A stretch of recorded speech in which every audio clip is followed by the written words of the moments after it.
তো দেখো বন্ধুরা, এখন বাজে 8:30, দেখিয়ে দিই।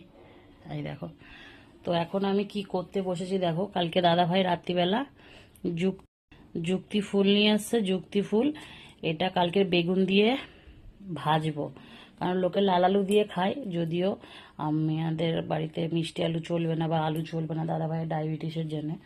তো এটা এমনিভাবেই ভাজবো, কেমন লাগবে জানি না। তো সব নিয়ে বসেছি। এখানে দেখো, কালকে লাউ শাক আনতে বলেছি, লাউ শাকও এনেছে।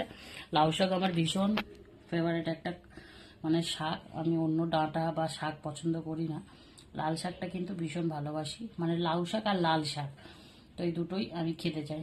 তো এইগুলো এখন বাঁচতে বাঁচতে হঠাৎ মনে হলো, তোমরা চেনো কি না এই ফুলটাকে, ফুলের আকার, ফুল ঝরে গেছে দেখছো, এই দেখো, এই দেখো, এইরকম থোকো থোকো থাকে, এই যে কি সুন্দর দেখতে লাগে যখন থোকো থোকো থাকে গাছ থেকে ছেড়ে।